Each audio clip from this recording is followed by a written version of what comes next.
Hola, ¿qué tal están mis queridos secuaces?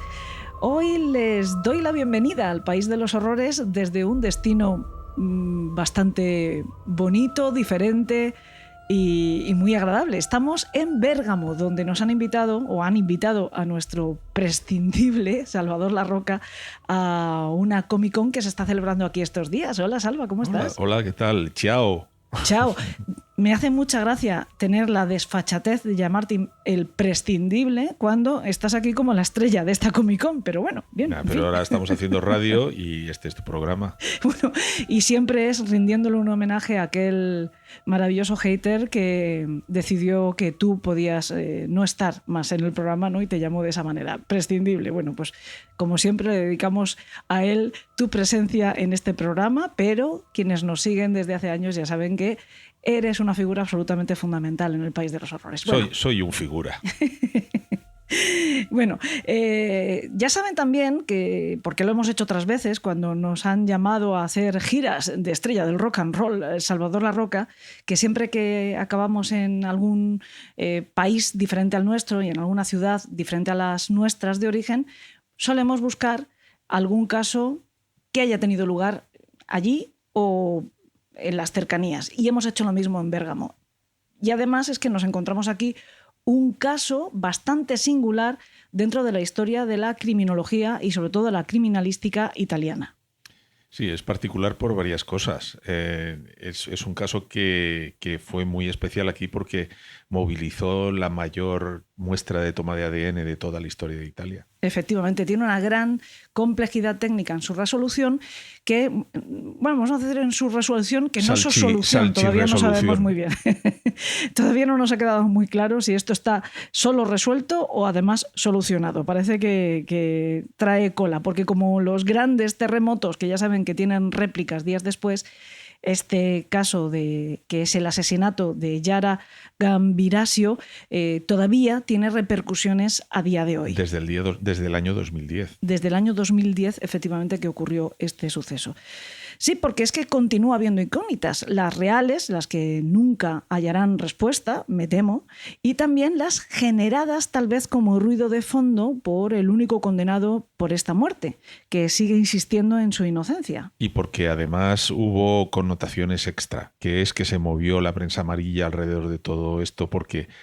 A ver, es muy italiano el caso, aunque es triste porque hay una muerte de una niña, pero hay motivos para que Lola y el 10 minutos estuvieran vendiendo ejemplares meses aquí, ¿no? Quizá más que muy italiano, una italianada, sí. Pero en el sentido, como cuando decimos españolada, ¿no? En el sentido de las películas cómicas de cierta época en la que se retrata una sociedad que no necesariamente se tiene que ajustar al verdadero espíritu, carácter nacional, pero que tiene esas cosas... A mí me pasa un poco lo mismo con la policía italiana como me pasa con la policía portuguesa. Al menos cuando ves un true crime, ¿no? Que me da la sensación de que esto de rascarse un poco de más, como que... Sí. ¿Sabes? Que... Por lo menos no quedan muy bien retratados en estos programas documentales, porque hay que decir que este de Yara Gambirasio tiene una serie documental en Netflix. Nosotros hemos estudiado el caso aparte, sobre todo a partir de la documentación de la sentencia y de la hemeroteca, de la enorme cobertura, pues un caso tremendamente mediático aquí en Italia y sobre todo en donde nos encontramos en Bérgamo. Pero después, cuando ya teníamos conocimiento de este caso, hemos hecho un repaso también para conocer esa otra parte, porque el documental sí hace hincapié y subraya algo que es fundamental en este caso, que es lo de la duda razonable. Y veremos que efectivamente, yo creo que sobrevuela una duda. Y hemos estado mirando a ver quién era el patrocinador del documental, por si por una de aquellas, porque no es el primer caso que se da de que es la propia familia del reo el que... la defensa, ¿no? Sí, entonces, claro, hay que ver quién es el que paga para ver a quién que se beneficia. Sí. Y parece ser que no, parece que es una producción de Netflix que adjudicó el producto a una productora y no está patrocinado por la familia, que entre otras cosas sí participa en el documental. También lo hace la policía en algunos momentos. Sí. Bueno, en cualquier caso, ¿qué ocurre con la historia de Yara Gambirasio? Bueno, pues que como hay muchas veces es una historia que no termina porque nos obliga a hacernos preguntas muy incómodas.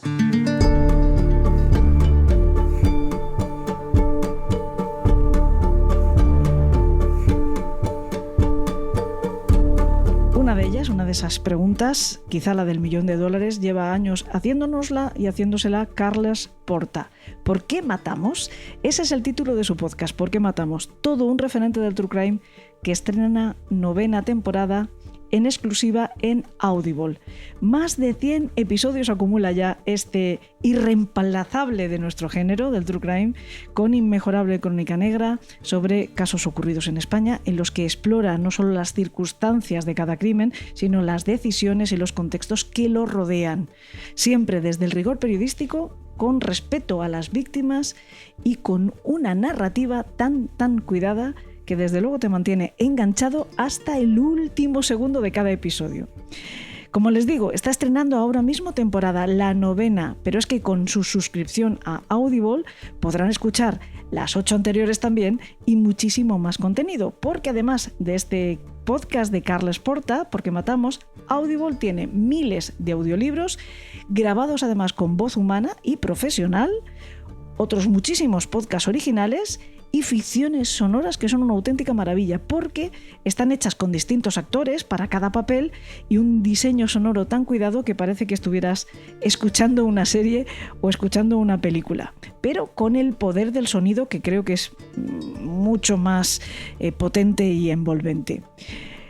Les vamos a dejar el enlace para que puedan escuchar directamente Por qué matamos en la descripción de este episodio y también obviamente van a poder encontrar a partir de ese enlace todo el catálogo de Audible.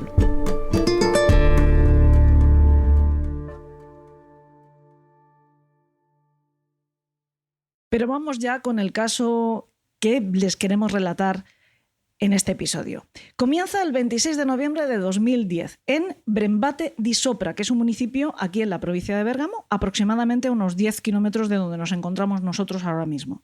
Sí, así es. Y para que os hagáis una idea, esto está por encima de Milán, a muy pocos kilómetros de Suiza. ¿Qué quiero decir con esto? Quiero decir que aquí hace frío. Sí, de hecho vemos los Apeninos aquí. Vemos los Apeninos y el día está despejado. Y aunque ahora estamos en verano y hoy precisamente hace un calor de demonios, sí, lo normal no es eso, ¿no? Y menos en las fechas que nos vamos a mover, como decías tú, 26 de noviembre del año 2010, hablamos de Yara Gambirasio, que tenía en ese momento unos 13 años. Y esa tarde salió de su casa sobre las 17:20. Sabemos la hora que es porque hay una cámara que recoge la salida de la niña que se dirige a su gimnasio porque ella practicaba gimnasia rítmica, ¿no? Tenía que haber ido a este centro, está en Brembate di Sopra, en la vía Locatelli. Y ella había quedado con sus instructoras y compañeras, porque ahí había diferentes edades, unas se graban, las mayores son pues un poco el ella espejo. Es de las mayores, digamos, claro, aunque tenga 13 años, pero entonces, luego hay niñas pequeñitas. Ella tenía que llevar un radiocasete para grabar a las pequeñas. Y entonces, porque iban a hacer una competición y lo iban a utilizar el domingo siguiente en esa competición y ya no se volvió a saber de ella. Lo que sabemos es lo que nos pueden contar quienes compartieron ese último ratito con ella, y es que en el polideportivo estuvo aproximadamente una hora. Ella no tenía entrenamiento de su clase, de su edad, digamos, de su franja de edad, pero sin embargo se quedó con las más pequeñas. Estuvo hasta las 6:30 más o menos, 7 menos 20, y después de eso pues se colocó otra vez sus zapatillas, se abrigó y supuestamente salió del polideportivo, aunque nadie la vio hacerlo por la puerta. La última persona que se cruza con Yara es Fabrizio Francesche, que es el padrastro de una de las niñas, de una de sus compañeras de gimnasia, que la vio en el vestíbulo, pero no llegó a verla salir por la puerta, y cuando le preguntan durante el juicio si recuerda a lo mejor haber oído la puerta, tampoco lo recuerda. Entonces, la última persona que nos puede decir algo de Yara es este hombre que la vio aproximadamente a las 7 menos cuarto en el vestíbulo, dirección a la puerta. Es curioso porque de todos los interrogados del asunto de la desaparición en el propio gimnasio, nos va a sorprender que nadie recuerda absolutamente nada. O sea, para ser un día tan señalado como ese, es curioso. Yo ayer te ponía el ejemplo de, bueno, pues qué estabas haciendo tú el día de las Torres Gemelas. Sí. Más o menos todos sabemos un poco. Un día que te marca. Claro, no es un día más, ¿no? Bueno, el caso es que se sabe en todas estas cosas, se sabe su peripecia interior en esos minutos porque el teléfono es el que la delata, ¿no? O sea, la delata porque ella recibe un SMS de su amiga Martina Dolci, que le preguntaba por la competición esta del domingo para la cual ella llevaba radiocassette y tal, ¿no? ¿A qué hora tenían que estar listas? Me parece que le pregunta. Sí, efectivamente.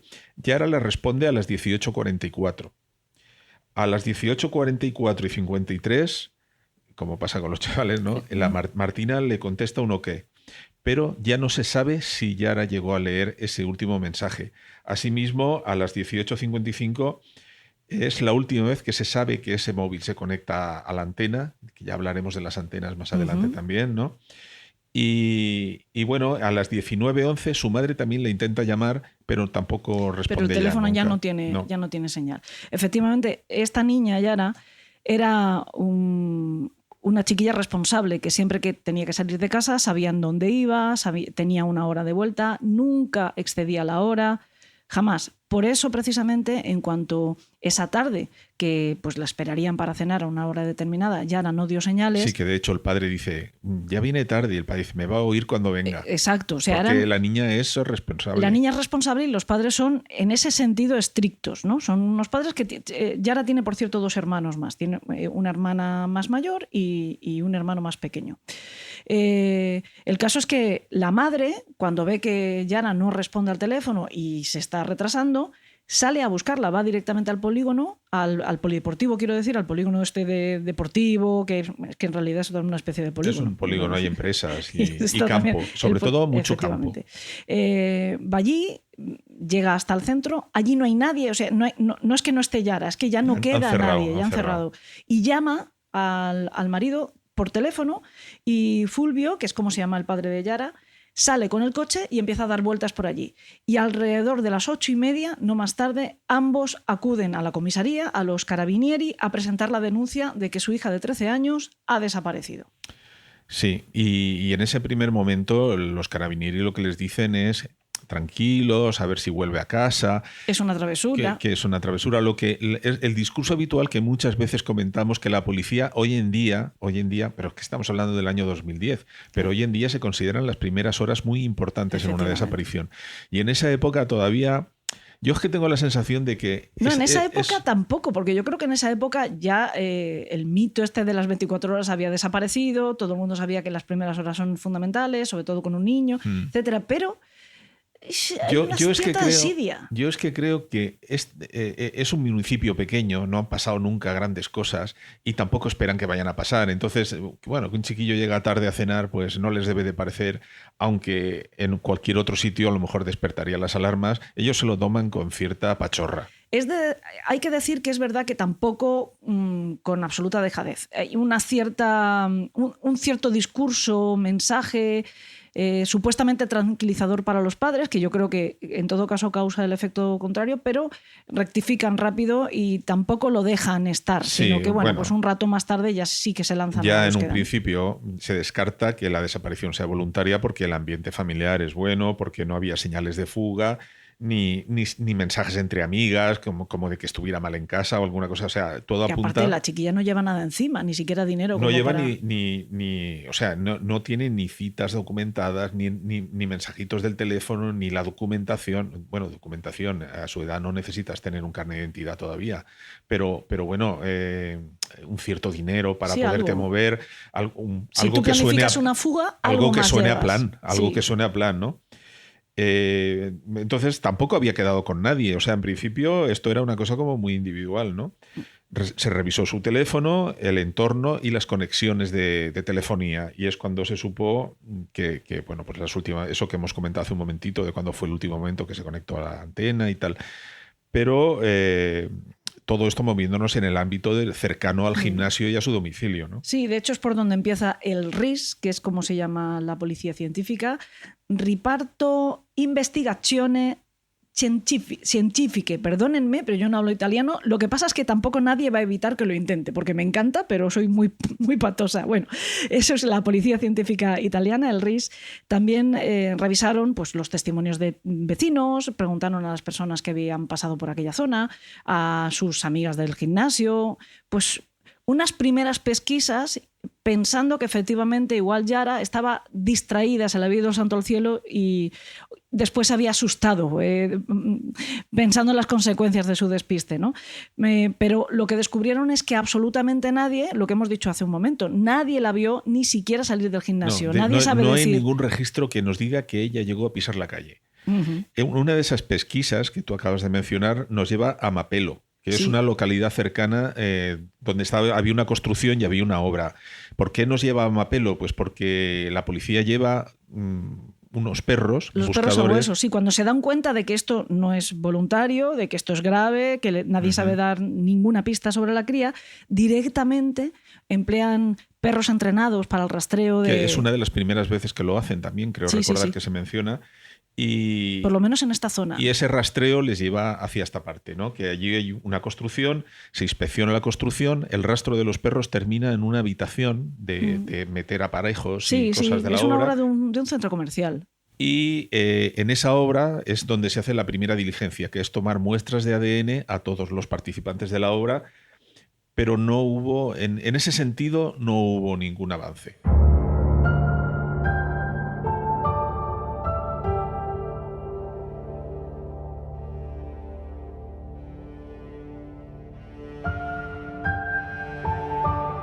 Lo que ocurre es que además de tomar las muestras de ADN a todos los que están haciendo esa macroconstrucción, donde hay además un montón de empresas de contratas implicadas, hay mucha gente. Estamos hablando de una obra con muchos trabajadores. Sí, la Torre de Babel. Es un poco, efectivamente, es la Torre de Babel. Y otra de las cosas que hace la policía es poner escuchas.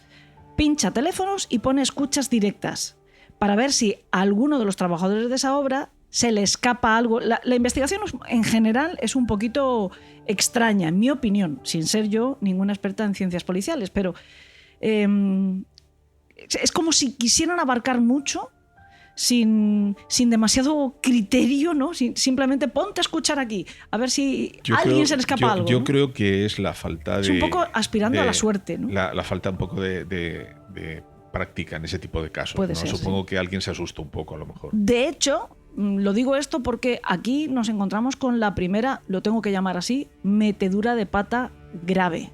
Porque en este caso vamos a ver que hay de vez en cuando ciertas pinceladas de xenofobia. Brochazos. Vale. Tú eres el artista, tú entiendes más. Yo creo que esto tiene pinturas. Que ver más con el rodillo. Sí. Bueno, sí, que hay aquí un componente racista importante, la verdad. Porque una de las personas, el primer señalado, no solo señalado, detenido, es un chico llamado Mohamed Fikri, que es un trabajador marroquí que estaba haciendo esta obra en Mapelo, y al que en una escucha telefónica le oyen decir algo. Sí, le oyen decir lo que ellos entienden que es Alá, perdóname, no la he matado yo. Efectivamente, llamando por teléfono le escuchan decir eso. Sí, y bueno... lo traducen. Lo traducen tres traductores que hay que están traduciendo el rumano, el polaco y estos el árabe. Esta es la justificación que ellos dan para eso es lo que ellos dicen pata. para no decir porque, en fin, que Alá, perdóname. Pero es que también cuando dice el Alá, perdóname en árabe, creen entender que dice algo de Yara. Sí. Porque es Ayar Aleikum, yo qué sé. Sí, no en sé. vez de Alá dicen Yara. Es un poco... Pues, ¿qué quieres que te diga? De hecho, creo que podemos pinchar la llamada, la grabación concreta para que la escuchen nuestros secuaces.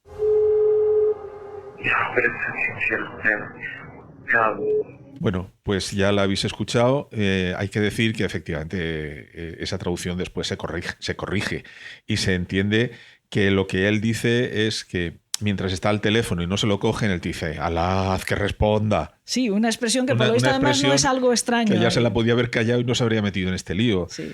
El caso es que... Que lo detuvieron el 4 de diciembre, pero no de cualquier manera. El chico estaba en un ferry porque iba a ver a la familia a Tánger. Y lo que interpretó la policía, insisto, es que es una interpretación como muy prejuiciosa. Es que se estaba dando la fuga, que se había cogido el barco para irse a su país, para escapar de las consecuencias de haber matado a Yara.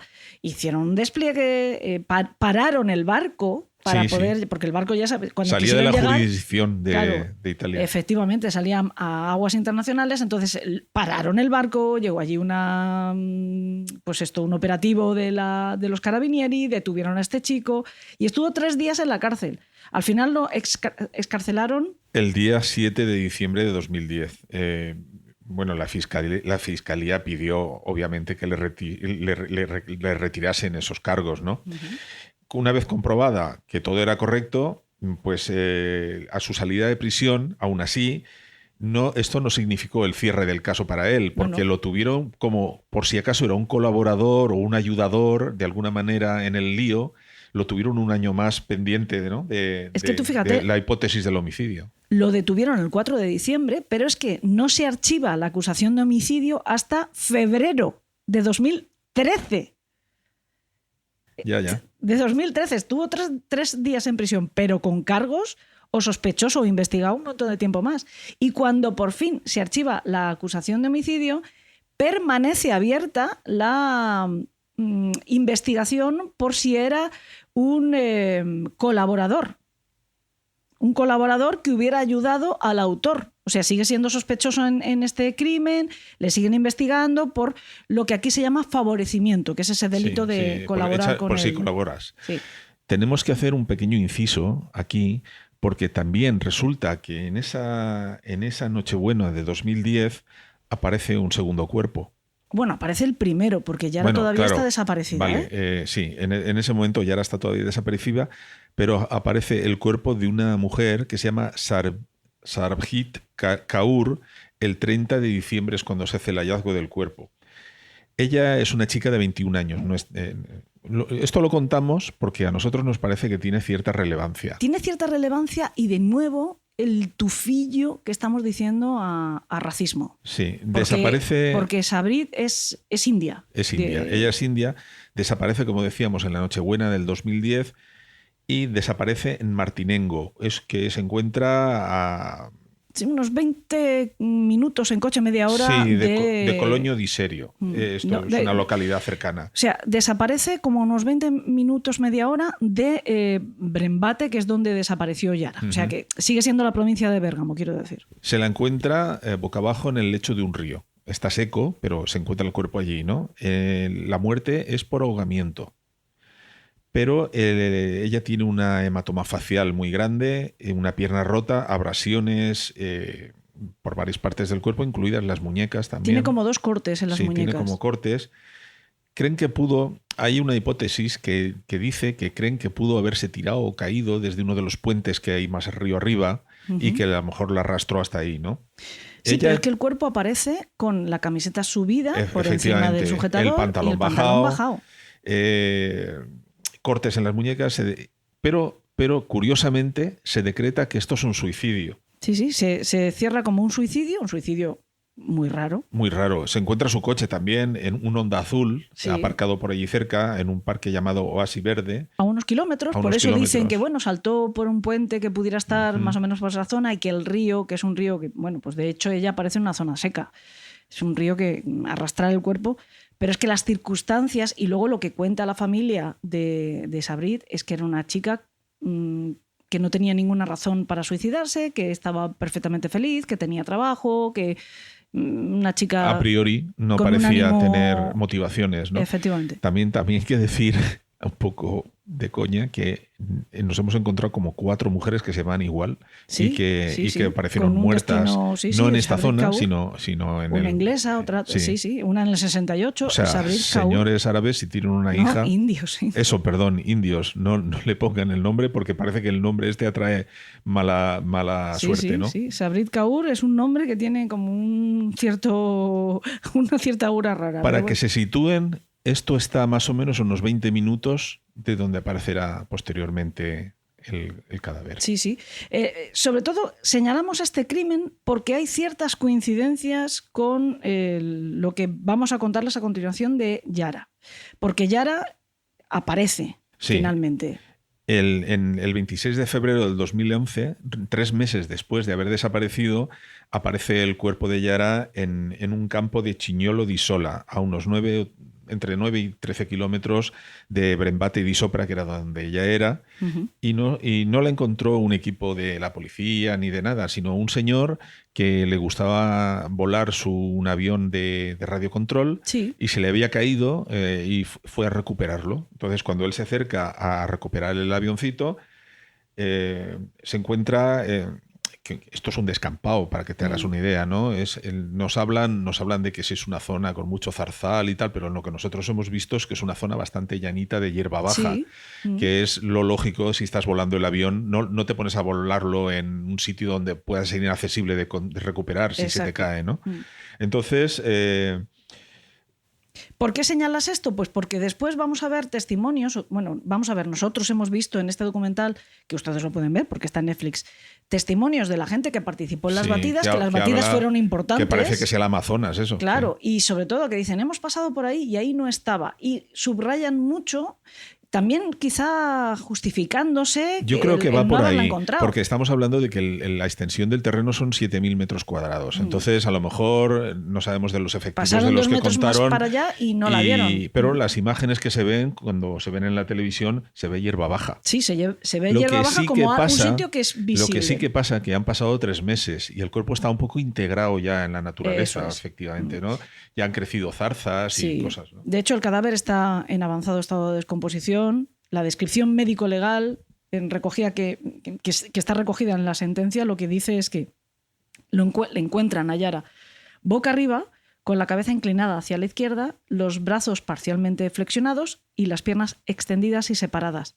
La mano derecha sí que está fuera de la ropa, y cerrada en un puño, pero la izquierda está todavía como flexionada, como metida hacia adentro y dentro de la manga. Sí, o sea, está cubierta por la manga. Es como si le hubieran puesto la cazadora después, pero sin embargo tiene la cremallera subida hasta la mitad de esta cazadora.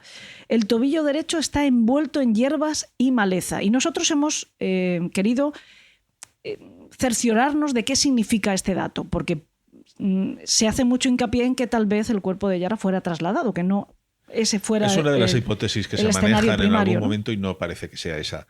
Porque... Y el hecho de que en la descripción que se hace de esta vista preliminar hablen de que el tobillo está envuelto, buscamos a ver si eran hierbas enraizadas y por lo tanto que hubieran crecido alrededor del cuerpo, lo que ya determinaría que ahí había permanecido un tiempo, o si fueran arrancadas y por lo tanto pudiera haber. Y parece ser que no, que son hierbas, aunque no queda específico, no lo especifica concretamente en la sentencia, pero por el resto de descripción, por ejemplo, que había quedado una impronta en el terreno de este cuerpo. La sensación que hay es que lleva los 3 meses allí porque los líquidos que fluyen después de la descomposición se integran en el suelo, eso se crea una mancha alrededor y todo eso, ¿no? Sí, y el estudio de las larvas, y todo también. Eso indicaba que era 2-3 meses, que viene a ser lo que nos cuadra, ¿no?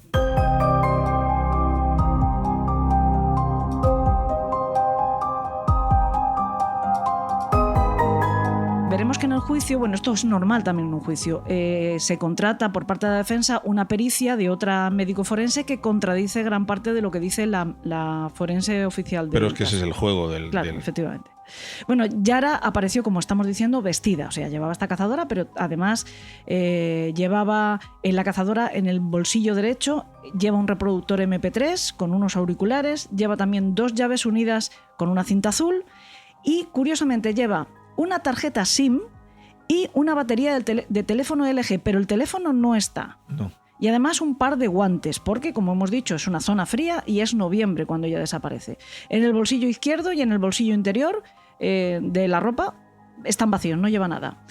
Ni documentación ni nada, lo que hemos dicho antes. Debajo lleva una sudadera negra con capucha, también con cremallera, que también está cerrada, pero el tercio inferior. Lleva una camiseta azul con el borde blanco y unas letras que en realidad es el escudo de Italia. Sí, es la Federación de Ballet de Italia. De gimnasia rítmica, ¿no? Y luego lleva un sujetador morado que, importante, este sujetador está desabrochado por detrás y en la parte inferior lleva unos pantalones elásticos, lo que llaman unos leggings. Los leggings. Que tiene la parte inferior de este pantalón lacerada. Sí. Porque hay cortes en la ropa, ¿eh? También lleva unas bragas estampadas que tienen el lado derecho cortado y una parte de esta prenda sobresale por la cinturilla del pantalón, se le ve, ¿no? Esto es importante. Lleva también, o sea, esto que estoy diciendo de la ropa cortada, el sujetador desabrochado, y luego también lleva calcetines de colores. Y unas zapatillas deportivas negras. Esto a nosotros, luego ahora comentaré un par de cosas, ¿no? Voy a seguir con la descripción, porque la zapatilla izquierda tenía los cordones desatados. La derecha los tenía pasados por los ojales, pero tampoco Pero estaban... el lazo está deshecho. Está deshecho, ¿no? Está el nudo, pero no está el lazo. Uh-huh. Las zapatillas estaban enteras, pero muy sucias de barro, y así como los calcetines, que también estaban muy manchados, y estaban deshilachados por la parte superior. Esto es una cosa que a ti te ha llamado mucho la atención. A mí me llamó la atención, sí, porque si, por ejemplo, hubieran arrastrado el cadáver, las zapatillas salen, se caen. Directamente hacen cuña y se caen. Pero en todo caso se habrían pelado la parte de abajo de los calcetines o de los talones, que es la que... Pero no la parte superior, de que se deshilache, igual que el pantalón, que también se rompe por una parte muy, muy particular. No me parece la rotura normal. A ver, yo no tengo ningún tipo de conocimiento más allá del que yo me haya podido... Del usuario, ¿no? Sí, claro.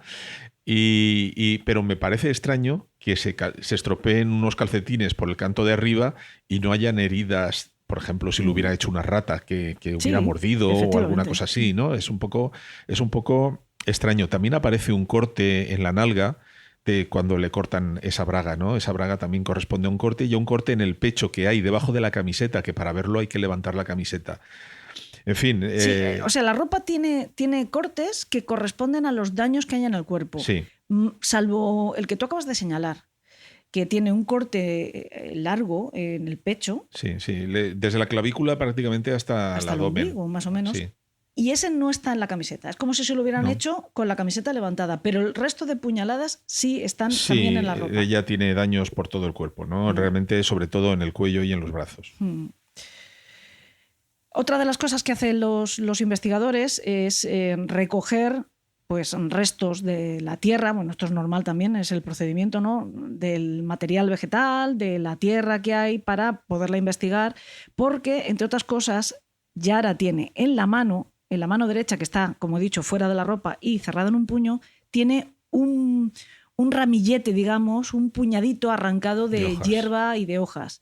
Y se trata de establecer si pertenecen al terreno donde está, como si ella, intentando huir, intentando salir de ahí, hubiera cogido lo que tenía a mano, que eran las propias hierbas, y hubiera apretado para estirar de su cuerpo, ¿no? Es que ahora veremos el análisis forense, que nos dará unas cuantas respuestas, ¿no? A esto que tú planteas. Bueno, ya tenemos un cuerpo. Entonces, esto se encuentra en Chignolo di Sola, y ahora pasamos a la fase forense. Ahora hay que ver qué es lo que ha pasado ahí, ¿no? El estado del cuerpo dificulta un montón la extracción de datos porque, claro, ya han pasado 3 meses, las partes blandas, muchas de ellas habrán volado, y el estado de descomposición, ¿no? Así que no hubo una manera de fijar exactamente cuál fue la única causa, la causa única de la muerte. Sí, ¿no? Por ejemplo, si no era tan claro, no tenía un apuñalamiento en el corazón, no estaba claro, o tal, algo así tan evidente. Tampoco se podía hacer una reconstrucción de ningún tipo de la dinámica de la agresión, pues porque, ya te digo, aquello estaba ya medio convertido en campo. Sí. Lo que sí que se pudo establecer es que Yara presentaba varias lesiones, golpes y cortes, como antes te he comentado, en al menos 6 heridas cortantepunzantes en el cuerpo. Sí, 6 puñaladas. Una como en el mínimo. cuello, una en el brazo y la muñeca, 4 en la espalda. Es importante remarcar lo del corte en la muñeca. Sí. ¿Por qué? Por lo que hemos dicho antes de Sabrit. Sí, de que la también chica tenía india, cortes en la muñeca. Que tenía cortes en la muñeca. Sí, tiene lesiones muy parecidas. El corte de la muñeca no es un corte definitivo. No es un corte que sería un suicida metido en una bañera, ¿no? En este caso no. Luego también hay una pericia que dice que podrían haber existido más lesiones en los brazos, que no sé por qué no se reportan, ¿no? Sobre todo en brazos y muñecas. De hecho, ninguna de todas estas heridas, de forma aislada, es motivo de una muerte. Todas estas son una especie de conjunción. Entonces, ¿la conclusión final cuál es? La causa de la muerte que dice la causa forense, de la muerte es que murió de una conjunción de cosas, ¿no? La debilidad que le han producido todas esas heridas, el estado de confusión que ella tiene y que por la noche ahí hace un frío de 7 pares de narices. Entonces seguramente murió de congelación. Sí, porque mira, no sé si lo hemos dicho, pues, si me repito, pues me disculpas tú y me disculpan los secuaces, pero Yara además presenta un golpe en la cabeza. Sí, tiene un golpe en la cabeza que también tiene Sabrit, la chica india de la que hemos hablado antes. Tiene también un golpe en la cabeza, las dos. Hombre, ninguno de estas heridas, ni la de una ni la de la otra, serían mortales de necesidad, pero sí lo suficiente a lo mejor como para dejarla tan aturdida que no pueda levantarse y salir de ahí. Por lo tanto, pues en el aturdimiento, a lo largo de la noche, el frío, etcétera, habrían acabado. Hay un momento que a mí me parece particularmente duro en esta serie documental, y es cuando presenta testimonio ante los periodistas la forense que se encargó de hacer la autopsia de primera instancia de Yara, y ella dice, además se le nota que la mujer está... es una niña. Con todo el dolor de su corazón, reconociendo que probablemente si a Yara lo hubieran encontrado, o si su asesino hubiera tenido más compasión por ella, habría salvado la vida. Él la dejó su suerte, Exacto. básicamente. Si la hubieran podido atender a tiempo, no habría muerto. Esta es la conclusión a la que dice la médico. Bueno, y por lo tanto, pues que estuvo agonizando esa noche unas horas más, ¿no? La estimación al final aproximada de la hora de la muerte, de la data, fue entre cuando fue ella, no se puede concretar más, entre que fue secuestrada y las primeras horas de la mañana siguiente. No hay posibilidad, dado el estado del cuerpo, de concretar más. La autopsia, como has dicho, no acreditó la causa de la muerte, pero tampoco pudieron acreditar fehacientemente si hubo una agresión sexual consumada. De lo que se habla, por ejemplo, en este documental, lo que el testimonio de esta médico forense es que fue a lo mejor agresión sexual frustrada, porque lo que está claro es que tiene un móvil sexual el crimen. Sí, tiene el móvil sexual, y que sea frustrada, yo creo que es una manera de quitarle hierro a decir que han violado a una niña, porque no pueden decir ni que deje de ser frustrada ni que lo sea. No queda claro, ¿eh? No queda claro, muy claro. Pero evidentemente el móvil es sexual. El móvil es sexual, pero no queda claro si llegaron a agredirla o si solamente era la intención que tenía y no pudo consumar. Si hay una violación, normalmente vas a encontrar erosiones vaginales y restos de semen y cosas de esas. Después de 3 meses, nada de eso se van a poder encontrar ya. O tal vez sí, es que no queda, ya te digo, yo tengo que, por ser honestos al 100%, no queda muy claro si efectivamente, o sea, ni en la documentación, ni en la sentencia, ni en este documental que hemos visto, lo dejan claros. No llegan a decir, como hemos visto en otros casos, que el estado del cuerpo impide determinar si hubo agresión sexual. Aquí lo que dicen es que no se puede acreditar, pero no especifican la razón de que no se pueda acreditar. Esto por ser honestos, vamos, 100%.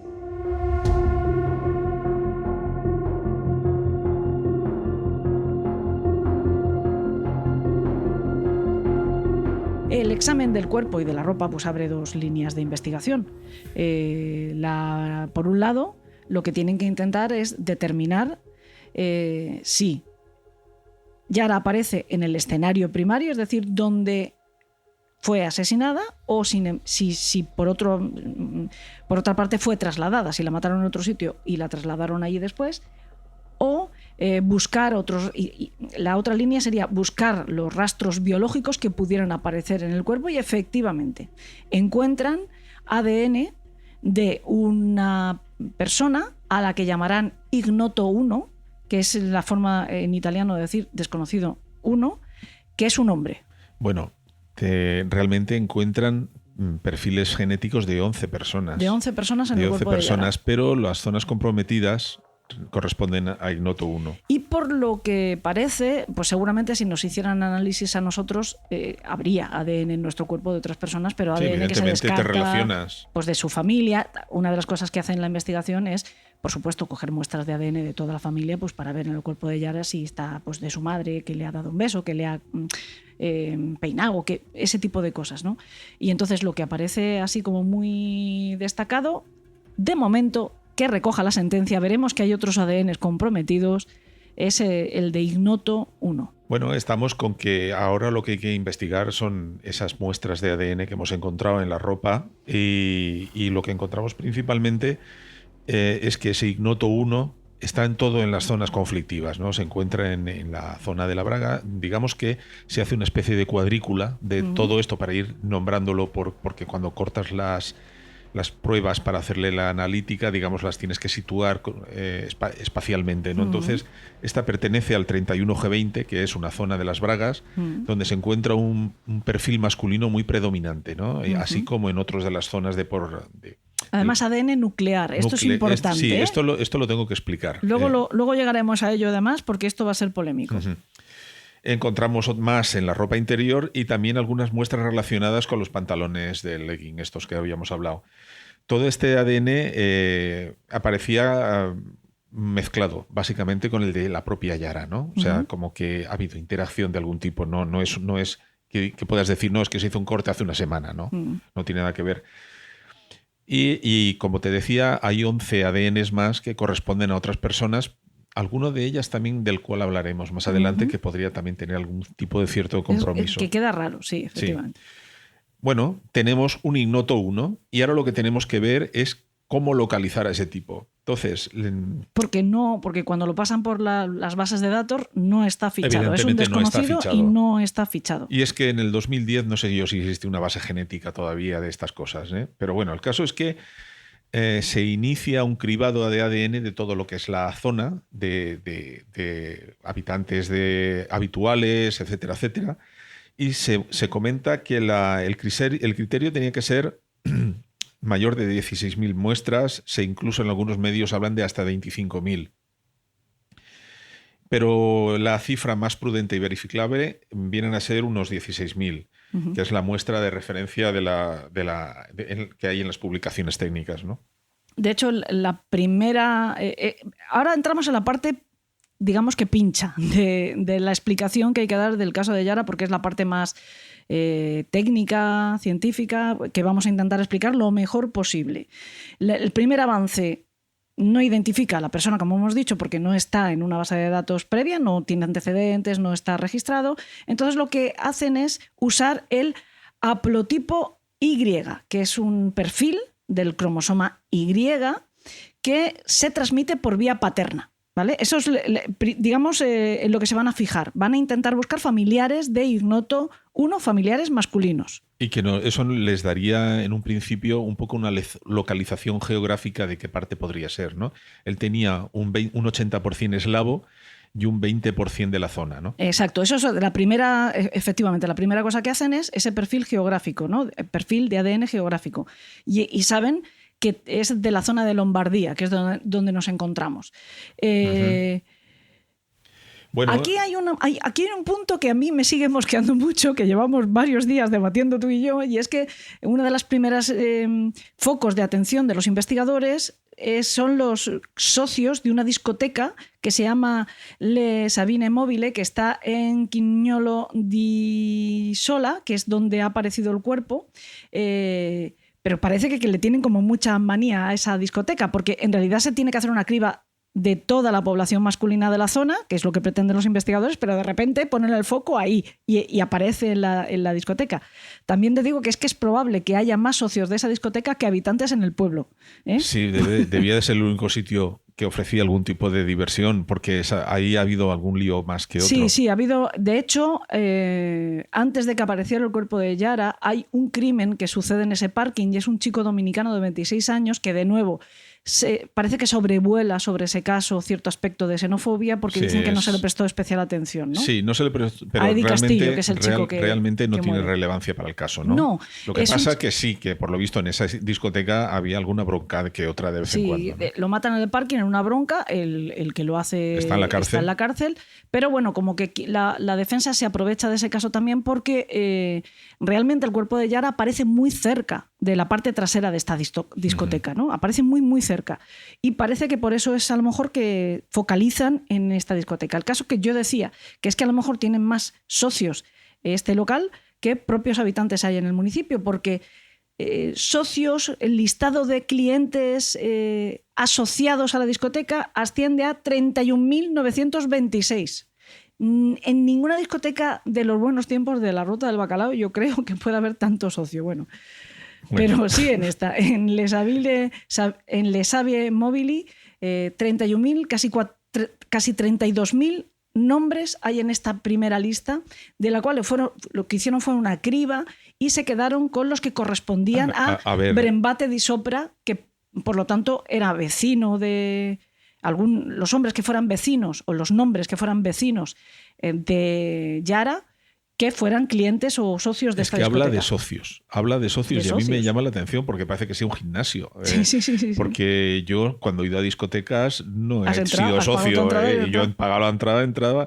Aquí se habla de socios, vale, hablemos de socios. Igual tú y yo es que no somos muy de cultura discotequera y no tenemos ni idea cómo funciona. Qué puñetas, en la ruta al bacalao y todo eso de socios no había. O sea, tú eras. Alguna vez fui. No lo tienes que contar yo no tomo droga, pero sí que fui alguna vez porque son las discotecas que había en esa zona cuando yo era chaval, ¿no? Bueno. Pero bueno, a los socios, a los asociados, a los habituales, a los trabajadores, y supongo que, claro, si tú como socia ya tienen tu ADN, también tienen el de tus padres, también de rebote. O sea, de alguna manera se le tomó el ADN a un montón de gente del pueblo, incluso a un anciano de 90 años que estaba súper cabreado porque le habían tomado el ADN. Lo que él no sabe es que a lo mejor... lo habían hecho en misa, encima. Lo habían hecho en misa. No, pero lo que sí que pasa es que a lo mejor ese señor de 90 años no lo consideran el sospechoso. Pero a lo mejor su ADN sí puede dar una pista, que es lo que acabó pasando. Claro, insistimos en que lo que están haciendo ahora mismo es buscar el haplotipo Y, que no va a señalar a la persona, no va a señalar quién es. Vamos a buscar, ahora estamos jugando a las familias. Claro, va a señalar un poco, recuerda un poco la investigación de Dinamita Montilla, ¿no? Con diferencias, pero un poco lo que pasó con Dinamita Montilla, ¿no? Que a partir de una correspondencia de un pariente van a ir reconstruyendo el árbol genealógico para llegar a quién fue el autor. Pues algo parecido. Entonces, en ese grupo de casi 32.000 nombres, lo que hacen es una primera criba, quedándose con 476 que son, digamos, vecinos del mismo pueblo de Yara, de Brembate di Sopra. Y sobre ellos todavía hacen otra criba y es aquellos cuyo teléfono los sitúa en zonas relacionadas con la desaparición y asesinato la noche del 26 de noviembre. Y de esta forma llegan a 146 personas. Bueno, aún así, cuando se les toma la muestra, todos dan negativo. Vuelven a ampliar la recogida de muestras. Analizan hasta 2.000 cotejos negativos. Y de repente, en julio de 2011... Esto es ya de la saliva, prueba salival ya. Sí, las muestras ya se cogen con un hisopo tal. Y en julio de 2011, que esto es como lanzar una aguja contra un corcho y que atine justo en el centro. Acabo de hacer un símil muy raro, pero que dar en el blanco con una aguja, no sé. Es una cosa muy complicada para mí, o me falta mucha información para llegar a entender esto, que en julio de 2011 se le toma una muestra a otro vecino de la localidad, a Damiano Guerinoni, que el día que desaparece Yara no está en Italia siquiera, está en Perú, no está ni en el mismo continente, está en Perú. Bueno, pues es la clave.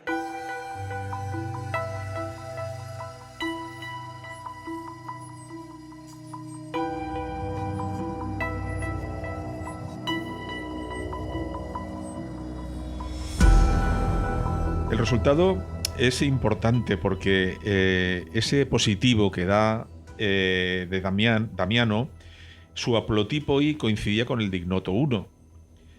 Luego hay otros marcadores que descartaron que él realmente fuera el asesino, ¿no? Sino simplemente, digamos que... Pero es un pariente directo. El nombre y el primer apellido te cuadra, digamos, ¿no? Y en el segundo te falla alguna letra, pero básicamente eso es lo que tienen, ¿no? Entonces saben que no es él, pero que es un pariente directo inmediato. Y esa coincidencia con el cromosoma Y pues pone el foco yo en la familia de Guerinoni.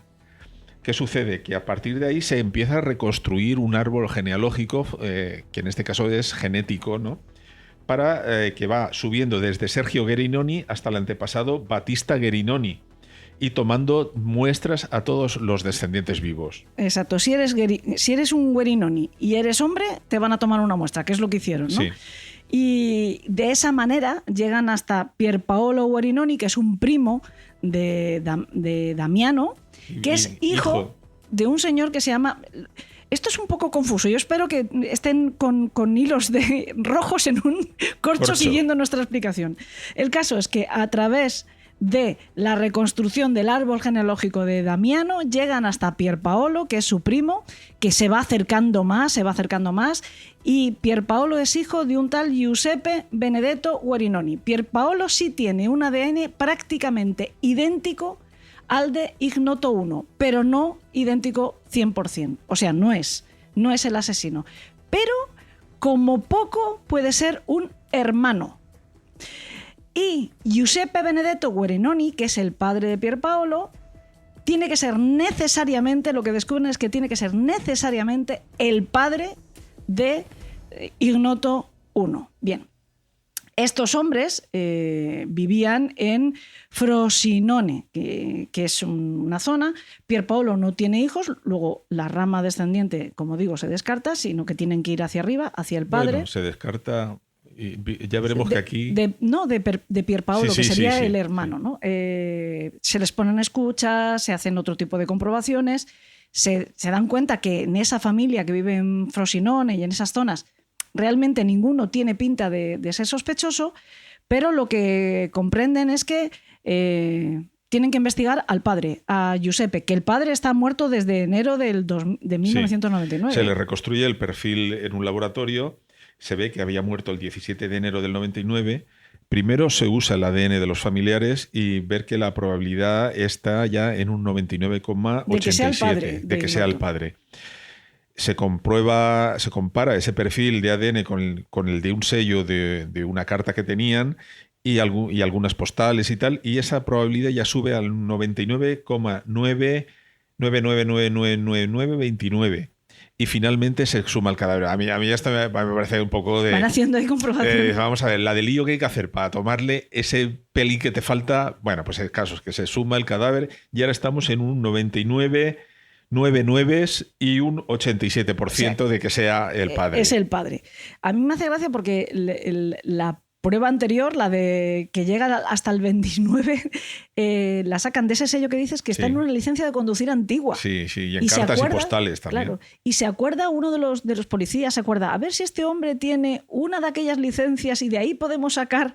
ahí hay un poco de trabajo de sabueso. Sí, pero que estamos hablando de 9 decimales, quiero decir, de la de lío que hay armas para 9 decimales y nunca vas a tener el match 100%. Sí. Es decir, al final que nos vamos a ir a la primera Astrolopithecus que... En fin. Como ya tienen claro que el asesino, que Ignoto I, el asesino, vamos a ver, el que deja su ADN en zonas comprometidas de Yara, estamos diciendo aquí el asesino, estamos haciéndolo incorrectamente, pero bueno, tiene que ser un hijo de Giuseppe Guerinoni, lo que hacen es investigar a los hijos y no coincide ninguno. Pero ¿cuál es la conclusión lógica entonces? Que igual había otro hijo. Sí, por eso te decía que el hermano tampoco tenía hijos y la dan por cerrada, pero en este caso, con Guerinoni, de Giuseppe, como ya tienen claro que el porcentaje es tan alto y ven que los dos hijos que tiene oficiales no son, evidentemente... Tiene que haber un tercero. Tiene que haber alguno más. Que también es ignoto para la propia familia. O sea, es ignoto para todo el mundo. Es un hijo biológico no reconocido. Aquí, digamos. A partir de este momento, entramos en un momento de la investigación en donde Lola y el Lecturas se pueden inflar a vender ejemplares. Y se inflaron. En este caso... los equivalentes en Italia, sí. En este caso, sí. La prensa más amarillista se infló porque da de sí bastante. Bueno... Ahora, para poder saber dónde está ese hijo ilegítimo, lo que hay que hacer es reconstruir la otra mitad del ADN. Tenemos la del padre, hay que buscar a la madre. Entonces, para hacerlo, lo que hacen es investigar la vida de Giuseppe Benedetto, ver dónde ha vivido, con qué personas se ha relacionado, sobre todo con qué mujeres se ha relacionado, con quién pudo tener pues un roce y un cariño, ¿no? Y entonces lo que hacen es reconstruir toda esta historia de este hombre desde la Val Seriana, que es donde él vive en ese momento, hasta que él lo puede vincular con la zona de la Isola Bergamasca, que es donde se encuentra Brembate y donde se encuentra la zona donde ha aparecido Yara. Tuvimos que dibujar el perfil de Guerinoni. Y el perfil de Guerinoni era del estilo: el padre del presunto asesino era un Latin lover del Alto Valseriana, un conductor de autobús muy zalamero con debilidad por las chicas, que cuando subían al autobús y él las llevaba al trabajo se las comía con los ojos, y su semilla llegó incluso al valle inferior. Por tanto, habrá que esperar a que los jueces determinen si el que siembra vientos recoge tempestades. Sí, el caso es que este hombre era conductor de autobús, ¿no? Y tenía pues bastante tejemaneje entre provincias y tal, que el tío pues eso subía y bajaba. Pues en esa lista uno de los nombres era Esther Arzufi. Se le tomó muestra el 27 de julio de 2012. Resultó que ese primer resultado de comparación no la identificó como la madre de Ignoto I. Ese punto es importante porque esa investigación estuvo parada 2 años porque ese era el nombre que todos esperaban que hiciera el match y que no hizo.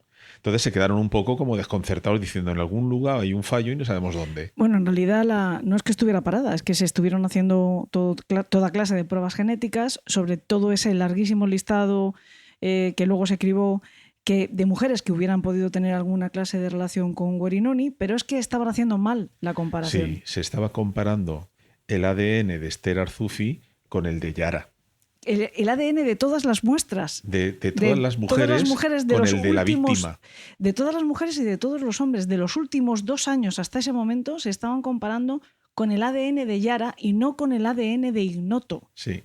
Entonces se ve que hay un mente maestra que durante 2 años se quedó con el cursor parpadeando en espera, diciendo, ¿en dónde la hemos cagado? Pero si te cuento cómo se dieron cuenta de que se estaban equivocando, ya es Sí. para desternillarse.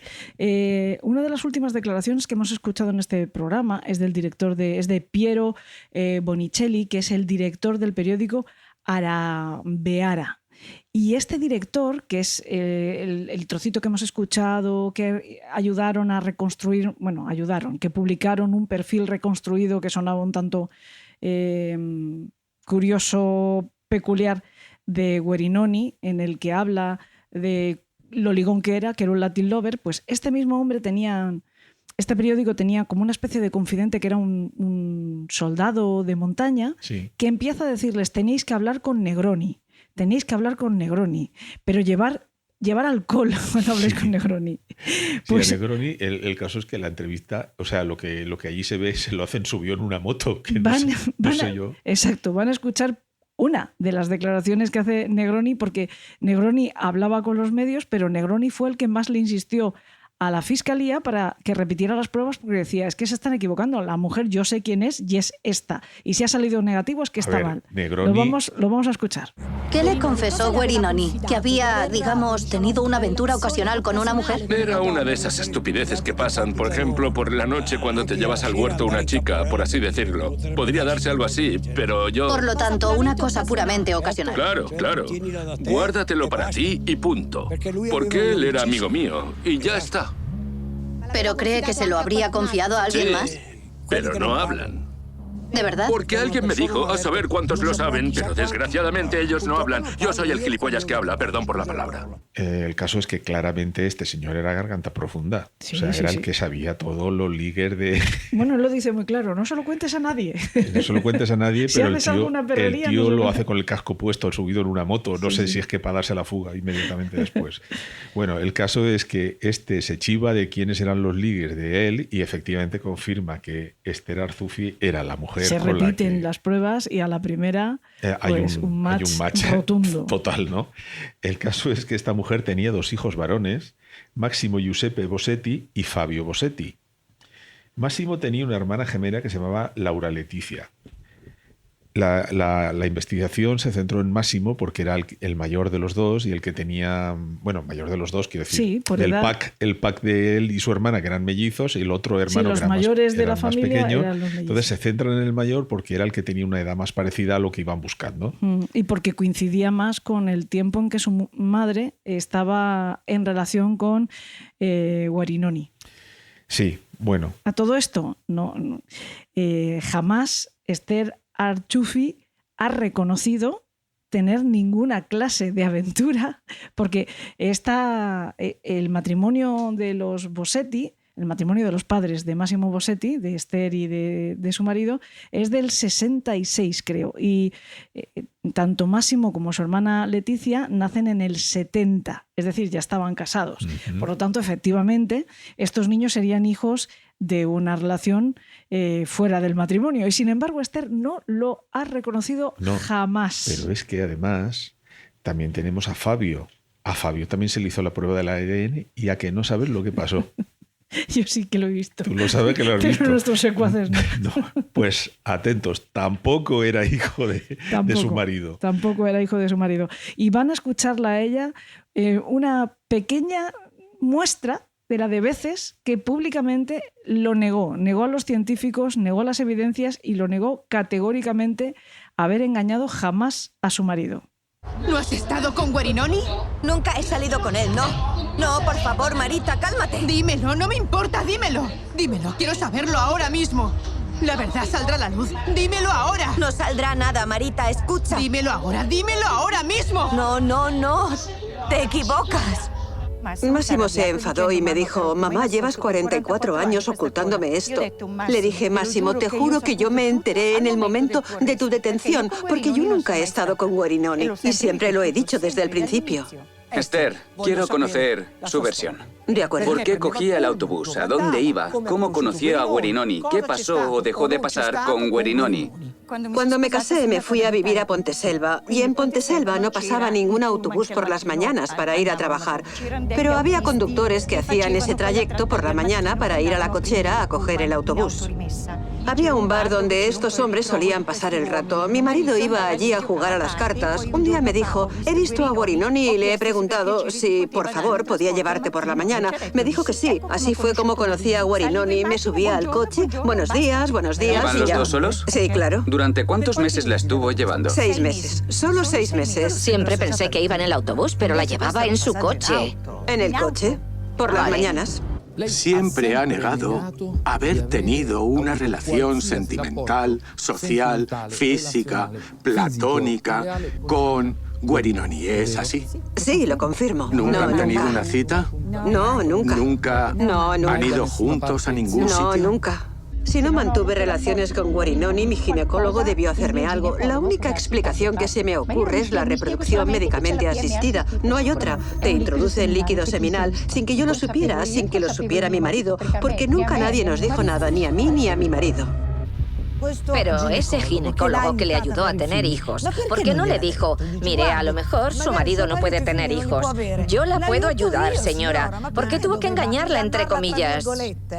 Mire, en primer lugar, yo entonces no era el tipo de mujer desenvuelta que soy ahora. Era más bien insegura. Me daba miedo casi incluso cuando alguien levantaba un poco la voz.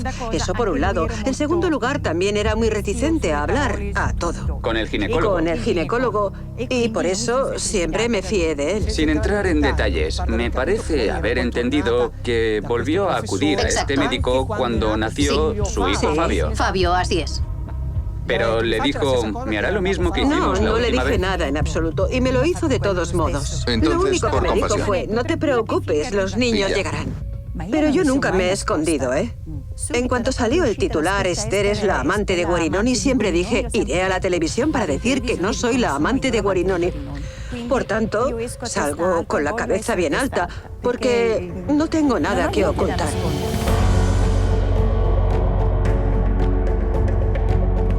Atentos a la jugada que habría dicho José María García. Me lo puso el ginecólogo. Sí, y sin decirme nada. Y sin decirme nada. Para obrar el milagro, porque doctor, tengo dificultades para tener hijos. No se preocupe, que esto lo soluciono yo.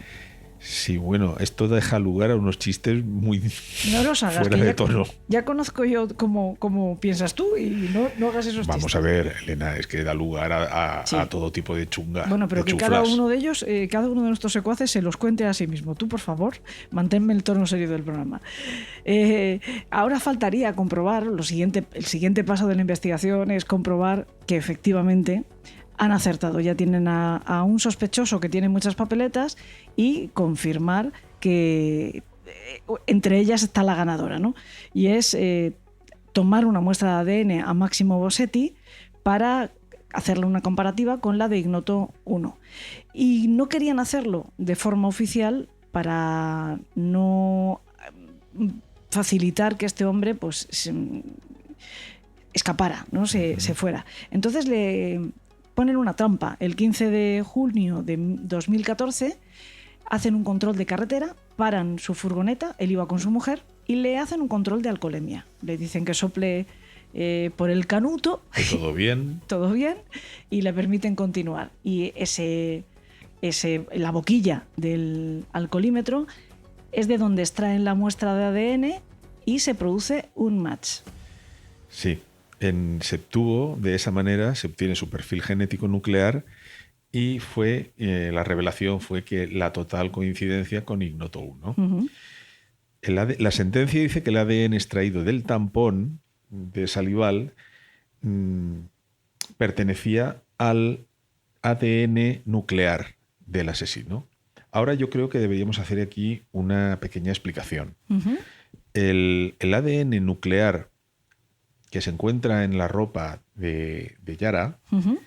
es el ADN más raro y el que menos dura. Sí, el nuclear, efectivamente. Porque si pensamos en la célula como un sistema planetario, digamos, sí, ¿no? O sea, como el núcleo, como círculos concéntricos, sí, ¿no? Sí, el núcleo es donde estaría el ADN nuclear. Uh-huh. Luego hay una serie de celulitas interiores sí. que se llaman mitocondrias, que tienen ese ADN mitocondrial. Ese es el ADN que mayor tiempo perdura en una no es la identificación que se hace a través del ADN mitocondrial no es tan exacta y perfecta como con el ADN nuclear. Pero es la que más abundante siempre, porque exacto. es la que más tiempo tarda en desaparecer. Y es la más abundante, como tú has dicho, de por sí. En este caso, en esa toma, encuentran el ADN mitocondrial y el ADN nuclear de él, pero el que comparan es el nuclear, porque es el único que tienen con el perfil de Yara. Que esta es la cosa rara. O sea, que en las muestras obtenidas de la ropa interior de Yara solo hay ADN nuclear. Y esto es una rareza. Aunque la Fiscalía diga que no, en realidad lo más habitual en un crimen, en un caso como este, es que encuentres el mitocondrial. Claro, donde el cuerpo ha permanecido en la intemperie un tiempo como 3 meses, que es el caso de Yara, es que haya ADN.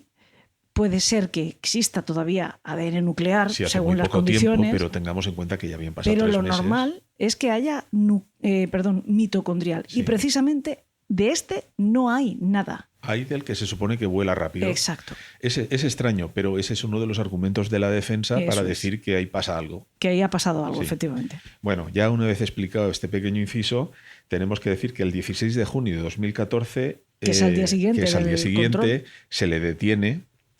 Tenía en ese momento 44 años y trabajaba como albañil en una obra. Vivía en la zona de Mapelo y no tenía antecedentes penales de ninguna clase. Luego no estaba fichado, no había nada que comparar cuando pudieran hacer una primera vista, ¿no? Recordemos que Mapelo es el pueblecito que está junto a Brembate, que es donde vivía Yara, y bueno, pues se triangula también con la zona donde apareció su cuerpo, hacia donde llevaron los perros a los investigadores, ¿no? Es el rastreo de los perros. En esas primeras informaciones que hay sobre él, ya una vez sabemos quién es, su nombre y su edad, sabemos que estaba casado y que tenía 3 hijos. Uh-huh. La detención fue rápidamente anunciada por el ministro de Interior, a Angelino Alfano, que, bueno, podemos decir claramente que metió la pata, porque directamente dijo que se había resuelto el crimen y que los culpables o que los asesinos no se salían con la suya. Y esto obviamente pues es una vulneración del principio de inocencia del detenido y le fue afeado. Pero bueno, en fin, pues el hombre lo dijo triunfal porque había una gran alarma pública. Sí, aquí también habrá un punto de controversia cuando se le detiene porque, bueno, él está trabajando en la obra y de repente empiezan a sonar sirenas de 27 coches policiales que se acercan. Bueno, 27 es un número que digo yo, exagerando, queriendo decir pero que vienen muchos coches. Hay una gran movilización. Sí. Y él está en una primera planta con los pies metidos en un lechado de cemento y cuando llegan le dice el capataz, ¡baja! Baja que vienen a buscarte. Y él dice, ya voy, y se intenta bajar por un andamio de la parte posterior. La policía entiende que eso es una fuga. Y bueno, se monta un buen revuelo. Ese es uno de los argumentos de que cuando dicen que él, si huye, será por algo. Claro. Él dice que lo que está haciendo es intentar bajar por el andamio porque la lechada esta que han echado de cemento le cubre los pies. Sí, y además tiene el hombre que bajar por algún sitio. Lo que pasa es que no lo hace por la zona donde le están esperando, sino por la parte de atrás. Pero vamos, que es una distancia de 1 metro. Bueno, hay una grabación subjetiva que parece eso la Los caza de Harrelson, sí. ¿Sabes? Sí. En fin. Pero es verdad que tú ves esa grabación cuando te dicen que lo han detenido y piensas que está escapando, porque oyes a los policías, oyes la galería. Y la cámara subjetiva siempre da la sensación de mucha acción, ¿no? Cuando él te dice simplemente estaba bajando del andamio y la vuelves a ver, efectivamente es lo que está haciendo. Puede estar haciendo eso, ¿no? O sea, podría ser las dos cosas, pero casi seguro que da la sensación de que sí está bajando del andamio sin ningún tipo de historias. Sí, porque tampoco es que se tire desde arriba, sino que el hombre le han dado una orden, le han dicho está la policía y baja. Y de hecho es verdad que durante el trayecto, cuando él lo cogen, lo esposan y lo van llevando al coche, al hombre se le oye preguntar muchas veces, ¿pero qué ocurre? Tanto a la policía como al propio capataz, ¿qué pasa? ¿Qué ha pasado conmigo? ¿Qué? Está como no asumiendo muy bien lo que le está pasando. Entonces, bueno, tiene esa lectura, ¿eh? Sí, cuando se empieza el interrogatorio y todos los procesos que ya se inician con un detenido, él en ningún momento reconoce nada. Y él siempre pregunta, y tira balones fuera también, porque el caso es que la investigación contra Bossetti se cierra en febrero de 2015, pero la acusación que se preparaba no era solamente por homicidio voluntario agravado, sino también por calumnia. Calumnia porque calumnia es un delito italiano equivalente a la acusación falsa. Es pues igual que en España, sí, ¿no? Es una Cuando calumnia, tú básicamente, acusas a alguien de un delito que no ha cometido. Porque resulta que Bossetti había señalado a un compañero como dando a entender de que podría ser alguien que tuviera algo contra él y que hubiera hecho algo para dirigir las sospechas hacia Bossetti, ¿no? Claro, que hubiera preparado, digamos, el crimen para señalar una serie de pruebas que le incriminasen. Es verdad que Bossetti no es el hombre más honesto del mundo. Cuenta mentiras veniales, ¿no? Sí, hay algunas. Por ejemplo, el tío está moreno como Julio Iglesias. Sí. Y él niega que fuera a tomar el sol. Quiero decir, los rayos UVA. Que fuera un centro de estos de bronceado. Sí, y el tío iba. Sí. Las chicas lo conocían todo porque iba toda la semana. Y si lo ves, el tío está marrón. Sí, pero cuenta mentiras de ese tipo. También dice que compra juguetes a sus niños y los de los kioscos no le conocen. Son como mentirijillas que el problema está porque el tío pretende montarse una especie de coartada extraña a base de pequeñas minucias porque, llega un momento, él reconoce que ha mentido con lo de los rayos UVA porque de pasta no andaban muy bien en casa y no quería que su mujer lo supiera porque era un poco tirar el dinero que él fuera. Ahora sí, o sea, es como si tuviera siempre preparado una salida a su mentira. Si me pillan, cuento esto otro, ¿no? Ojo que esto que estamos diciendo no es para exculparle, sino es para explicar lo que se cuenta allí. El perfil que tiene él, que, ojo, teniendo en cuenta que es hijo de su madre, que es más o menos igual, que es capaz de negar. A ver, pero no era hijo del Espíritu Santo. No, pero que cuando estás viendo esta serie documental y estás viendo que Massimo Bossetti, cuenta también algunas mentiras que las que te muestran son, como digo, pues inofensivas, yo no he podido evitar pensar que de Casta le viene al galgo. Pero bueno, esto que estás contando de las calumnias, él lo basa en que tiene el hermano de un amigo del hermano de su mujer. Le tiene mucha manía.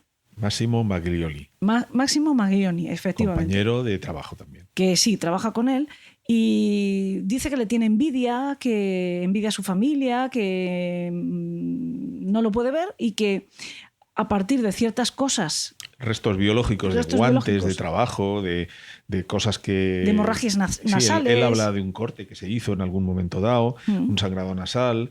y que él podría haber recogido esos restos y contaminar la escena del crimen. Porque dice eso por decir que podía haber sido la misma policía.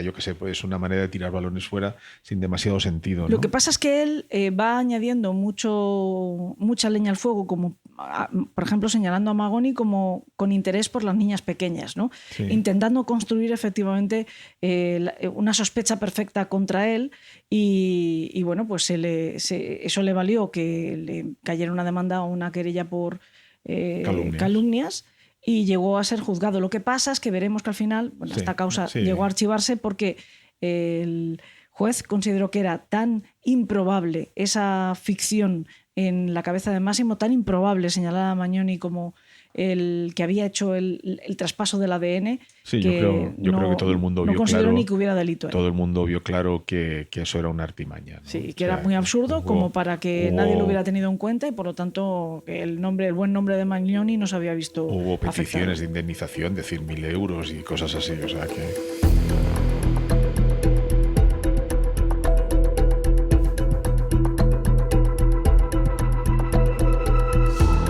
Avanzamos hacia el juicio, si te parece, el 27 de abril de 2015. El juez de la audiencia preliminar italiana envía a Massimo Bossetti a juicio. Se fija para el 3 de julio de ese mismo año. Se va a celebrar aquí en la ciudad de Bérgamo, con un tribunal de jurado popular que a mí me llama la atención, que es muy pequeñito, el jurado Sí, eran popular. 6 personas y 2 suplentes, creo, ¿no? Son 8. 3 hombres, 3 mujeres y 2 suplentes. Eso es. Me parece muy poca gente. Sí. Bueno, en los equipos de fútbol son 11 y hay 4. La acusación iba por parte de la acusación pública por el fiscal, pero también la familia Gambiraso se constituyó como parte de acusación civil. Como punto inicial de la defensa... acusación civil aquí sería acusación particular en España. Como punto principal de la defensa, lo que se pretendía de todas era discutir la validez de ese ADN que ya hemos comentado que tenía ciertas irregularidades del ADN nuclear o el mitocondrial. Y desde el primer momento la defensa lo que quiere es que se haga una repetición de esa prueba de ADN. Se les deniega porque dicen que no hay suficientes pruebas. De todas maneras, como no se considera aquí por lo menos en aquellos años que el ADN sea una prueba lo bastante firme, siempre se busca construir con otras pruebas tal vez circunstanciales. Es una pieza grande de lo que necesitan, pero también hacen falta piezas pequeñas. Eso es. Se ata el caso o se intenta atar por parte de la Fiscalía el caso con otra serie de investigaciones que lo redondeen, ¿no? Lo dejen sin fisuras, como por ejemplo localización del teléfono móvil de Bossetti, cámaras de fibras de tráfico o de cámaras de vigilancia que pudieran localizarle o situarle en los escenarios relacionados con la desaparición de Yara, las fibras recogidas en su furgoneta. Hay una serie de investigaciones, de líneas de investigación que vienen a reforzar la prueba principal, que es la del ADN. Pero, contra todo pronóstico, todas esas pruebas, incluida la del ADN, puede ponerse en cuestión por parte de la defensa. Y muy bien hecho. O sea, como mínimo tengo que decir que un gran abogado, el defensor de El tema Bossetti. es que la defensa demuestra o hace ver que no se puede mantener como prueba principal una prueba incompleta. Esa prueba incompleta es esa prueba que hablamos del ADN, una vez más, ¿no? Sobre todo cuando se trata de una especie de anomalía, por más que lo nieguen. Sí, es una anomalía. Es una anomalía. Otra de las pruebas que para ellos son clave, y de esto no se ha hablado todavía, es que dicen que las cámaras recogen imágenes esa misma noche, por esos momentos que se supone que ya desaparece la niña, de la furgoneta del propio acusado, Bossetti, sí. Que ha pasado 16 veces por delante de una serie de cámaras porque estaba conduciendo en círculos, dando a entender, entrecomillado, que lo que está es patrullando. Patrullando, casi esperando que saliera Yara. No se sabe si de caza o concretamente a por Yara. Pero resulta que hay una cinta de vídeo con esta aparición de la furgoneta que se reparte a los medios de comunicación. Sí. Los medios de comunicación se hacen eco repetidas veces de esta prueba porque es importante. O sea, vamos a ver, lo localiza perfectamente donde desapareció Yara. Y uno de esos periodistas le da las imágenes a un arquitecto que lo que hace es una cosa muy sencilla, es una regla de 3. Si el coche tiene tiene en la parte, es una especie de camioneta volquete, volquete no, pero tiene detrás como las pickups, ¿no? Sí, Tiene parecido. una zona para meter materiales, etcétera, y lleva un cajón metálico que solo se fabrica en un solo tamaño, para ajustarse a ese modelo de furgoneta.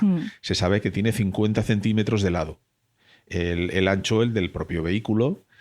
Entonces este hombre dice, si esto mide 50 centímetros de largo y la distancia entre ejes mide tanto, la longitud del camión será tanto, esa X. Y entonces él sabe que ese modelo mide tanto, hace la proporción y no sale.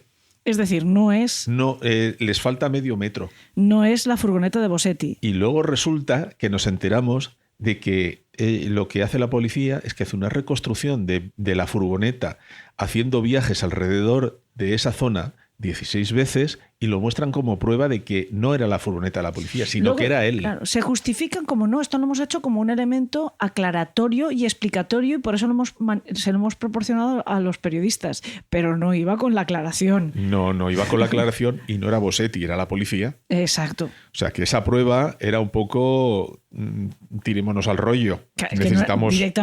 Necesitamos crucificar a este tío como sea, ¿no? Eso es. Vamos a asegurarnos. Pero es que ahora viene la segunda parte, bueno, ya la tercera o cuarta, que es la localización del móvil. La localización, todos sabemos hoy en día, a base de ver series y true crimes... Y de escuchar Elena en el País de los Horrores. Que para saber dónde está un teléfono se hace una triangulación de torres de telefonía. Entonces, dependiendo de a qué señal te vayas moviendo, te vas adosando a una a otra y por triangulación se puede saber dónde estás en cada momento. Pero claro, la zona en la que estás. La zona tiene un radio importante. Es tan importante el radio que coge la casa del propio acusado. Que es donde él decía que estaba. Entonces el tío dice, no, si yo estaba en casa y en casa lo situaba la torre, pero también situaba la misma zona de la gasolinera y de donde supuestamente pasó todo lo que había pasado. O sea, que es otra de esas pruebas de a ver si nadie pregunta y cuela. Sí.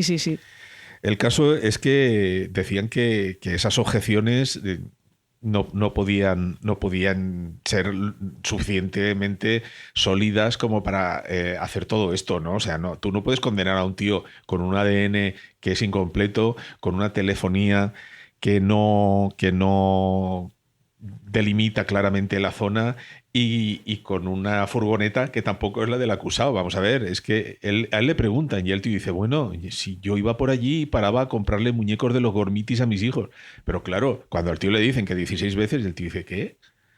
Porque no fueron 16 veces. Y luego también hay otra de las pruebas que se hace es tomar muestras de las fibras que aparecen en la ropa de Yara y compararlas con fibras recogidas de la tapicería de la furgoneta de Bossetti.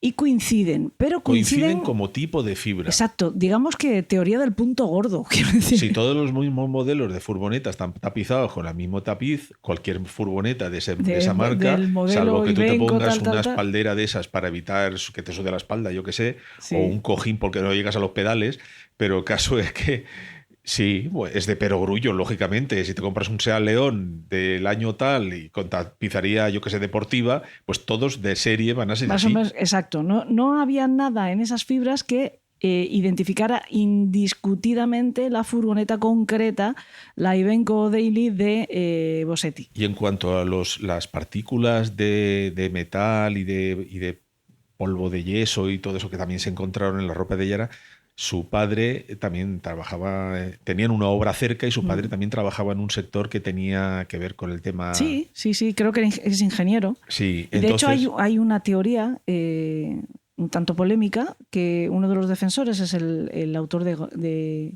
Gomorra, por ejemplo, que dice que este es un crimen también de la mafia, porque uno de las contratas que participaba en esa obra es de un tipo que también es capo de un narcotraficante. Y dicen que el padre de Fluvio, el padre de Yara, había hablado mal de este hombre, ¿no? Y que esto pudiera ser una venganza. A ver, estamos en Italia. Si no sale la mafia por algún lado, que sea raro sería. Yo creo que si pierde el Nápoles o algo así, también tiene que ver algo la mafia. Y si llueve o hace una ola de calor como la que estamos sufriendo tú y yo aquí, que nos duchamos todos los días 4 veces. Uf, es horroroso. Es horroroso esto. Seguro que la mafia tiene algo que ver. Bueno, el caso es que el juicio termina en primera instancia el 1 de julio del 2016. Hay una cosa importante antes de que cerremos el juicio, y es que es verdad que se cargan tintas contra Bosetti porque en principio, pues Ignoto 1, el ADN de Ignoto 1 coincide al 100% con el de Bosetti, pero es que hay, como tú dijiste antes, hay 11 muestras, o sea, hay 11 ADNs distintos en el cuerpo de Yara. Uno de ellos muy problemático, claro, en la manga. Eso es. Y en el puñito de la cazadora hay una mancha de sangre en la que aparece una mezcla de ADN. Uno que ha sido imposible saber muy bien de quién pudiera ser y separarlo al 100%. Otro es el de Yara y otro es el de su profesora de gimnasia rítmica. Y tú puedes pensar, ¿y cómo llegó eso ahí? O sea, ¿cómo llegó un ADN de sangre mezclado con la sangre de la niña en el puño de la manga? Uh-huh.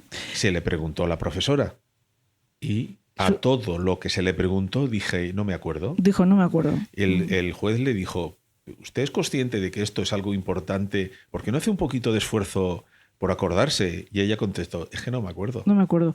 De hecho, ese mismo día declararon varias compañeras de Yara, si la habían visto, pues la gente relacionada con el gimnasio, que es la última ubicación de ella, y todas dicen, no me acuerdo. No me acuerdo. También hay una historia. Claro, cuando ya sabes lo que ha pasado, cualquier cosa adicional que te cuentan es sospechosa. También tenemos ahí a un conserje que también tiene una historia con que dice que a tal hora se va a hacer no sé qué, que no me acuerdo muy bien cómo era. Pues el conserje es el bedel del polideportivo, que es el que tiene las llaves y es con quien contactan cuando ya se dan cuenta que Yara ha desaparecido, con quien contactan para que abra la puerta y hacer una primera inspección a ver si la niña se ha escondido allí, uh-huh. Pues se ha despistado y ha encerrado y se ha quedado dentro. Entonces, esta profesora va con otras, yo creo que serían otras monitoras seguramente, y a lo mejor alguna niña, a buscar a Yara en ese primer momento, y es este hombre el que abre. Y entonces, como es un hombre que aparece, le investigan y le interrogan. Y él dice lo que estuvo haciendo esa tarde y dice que se había ido porque es también el que se encarga de conducir como una furgoneta, que es una furgoneta municipal, con la que recoge a los chiquillos que van a competiciones, pues algunos que no viven en el municipio y los recogen en la estación, los llevan al polideportivo, etc. Y eso es lo que dice que estuvo haciendo a horas en las que ocurre todo lo de Yara. Él dice, en ese momento yo estaba recogiendo a la estación a un nene. Y tampoco cuadra. Y no cuadra porque las cámaras sí graban su furgoneta a horas más o menos próximas a la desaparición de Yara en el polideportivo. Y cuando le cuestionan, le dicen, oye, que este eres tú, él dice, es que no me acuerdo. Y de ahí no lo sacan. Y tampoco pretenden sacarle. Yo creo que en el menú del colegio deberían de incluir los rabos de pasa. Sí. Porque hay una evidente falta de memoria de todo el mundo ahí. Hay una evidente falta de memoria y una evidente falta de interés por parte de los investigadores de llegar a fondo de esa cuestión. Es que eso se queda en nada. Todas estas preguntas de no me acuerdo se quedan en, bueno, vale, pues si no te acuerdas. O sea, dejan sin explicar qué hace el ADN de la profesora en el puño en una mancha de sangre. Vamos a ver. Dejan de explicar la inconsistencia o la contradicción, mejor dicho, de la explicación que da el bedel. Al margen de que todas estas pruebas tengan una segunda explicación, para mí hay una cosa meridiana. Es que tenemos a un tío y este tío de aquí sale condenado. Sí, es como si fuera Hacienda. Eso parece, sí. O sea, es como Hacienda cuando te hace una inspección. Una vez te la hace, tú sales condenado. Uh-huh. De hecho, sigue ocurriendo. Sí, sigue ocurriendo. Sigue ocurriendo.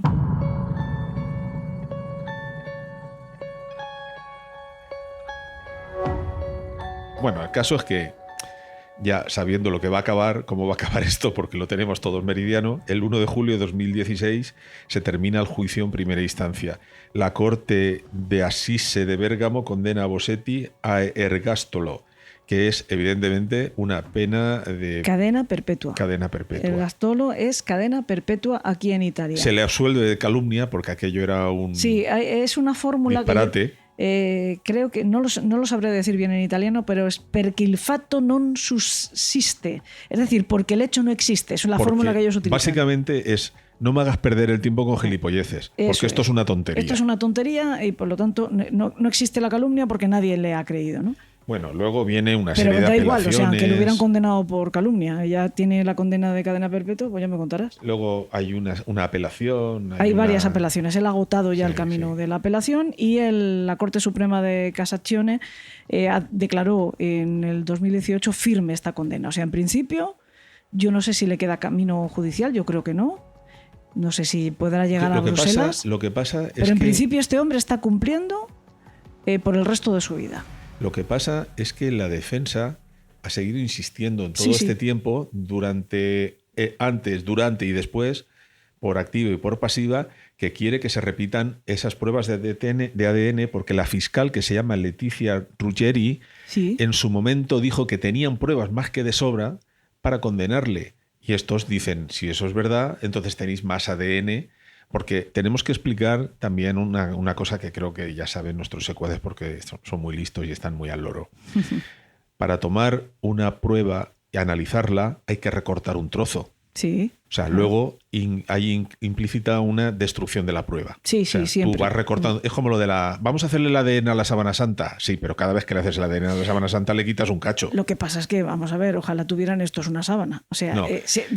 estamos hablando de muestras microscópicas prácticamente, que se puede, una pieza pequeñita, donde hay una manchita con ADN, se puede estirar para repetir varias pruebas. Ellos insisten en que decían que la frase era tenemos más que ADN de sobra. Sí, esto al principio. Luego, conforme se fueron dando reiteradamente respuestas de se destruyó todo el ADN, tal, resulta que de repente hay un momento dado en que aparece una información y es que el genetista Giorgio Casari tiene 54 probetas de material biológico. De material biológico. 1. Bueno, es blanco y en botella. Anda, resulta que sí que hay. Vamos a solicitarlas y se solicitan. Y primero se les han negado. Al final consiguen, ven a luchar, consiguen que se anule esta negativa. Sí, y por pero lo tanto, que se las enseñan. Que se las dejan ver, pero no se las dejan tocar. O sea, esto mira. Claro, no, de momento siguen sin haber... no se ha autorizado en ningún momento que se repitan las pruebas, pero por lo menos consiguieron que un tribunal reconociera que tenían que poder acceder a esas probetas. ¿Y entonces qué ocurrió? Que nos enteramos de qué ha pasado con esas probetas. Resulta que la fiscal Letizia Ruggeri, el 18 de marzo... Que es la misma fiscal de la que estamos hablando todo el tiempo. Sí, es la que juzga. Llevó bueno, la que juzga no, porque ella no juzga, pero es presentó la los acusación cargos. Contra Máximo. El 18 de marzo del 2019 ordenó que se trasladaran de sitio todas esas 54 probetas, que habían estado a menos 80 grados, porque es la temperatura en la que se conserva el ADN. Bueno, el 21 de noviembre es cuando se le dice al genetista que envíe las pruebas. Que las entregue a los carabinieri. Y los carabinieri se pegan 12 días para mover de A a B 54 probetas que dejan de estar a menos 80 grados centígrados para pasar a estar a temperatura ambiente 12 días. ¿Qué pasa? Que cuando se entregan, que esto se entrega en la oficina de efectos, Ufficio Corpi di Reato del Departamento Judicial de Efectos del Tribunal de Bérgamo, les llegan las 54 probetas convertidas en pescado podrido. Sí. Que además es que tiene toda la pinta de que se hizo adrede. Se hizo adrede. Antes de que se hiciera el traslado, ya hay una serie de advertencias de que no se puede trasladar de cualquier manera, que los carabinieri no tienen las condiciones necesarias, que la oficina de efectos no tiene las condiciones necesarias de conservación, que esto no se puede hacer así. Y aún así, Letizia Ruggeri ordena que se haga. También hay una... Tanto es así que se la denuncia por fraude procesal.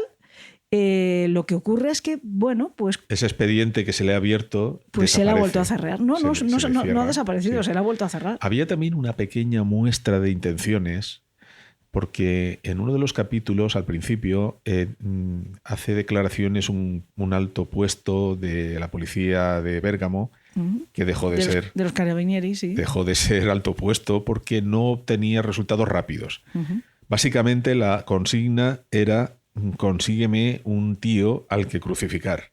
Y se buscó ese tío, pero como este no lo encontró rápido, se le cortó la cabeza. Seguramente a Leticia también se le dijo... Que digo yo que habría alguna cosa más, como igual metió mucho la pata deteniendo a Friki. Igual metió un poco, sí. Sí, igual había otros elementos. La pata, el cazo, el remo, todo lo que te puedas imaginar que se puede cagar, lo hicieron. Qué mal hablado eres, ¿eh? Es que, ya vuelvo. Soy el impresentable. A los chicos de Yes Weekas, por favor, volver a actualizar el pito para censurar a Salva. No, que no soy el presentable, soy el prescindible. El prescindible. Eso, sí. Podríamos actualizarme también a mí y llamarme el impresentable, el prescindible. Sí, sí.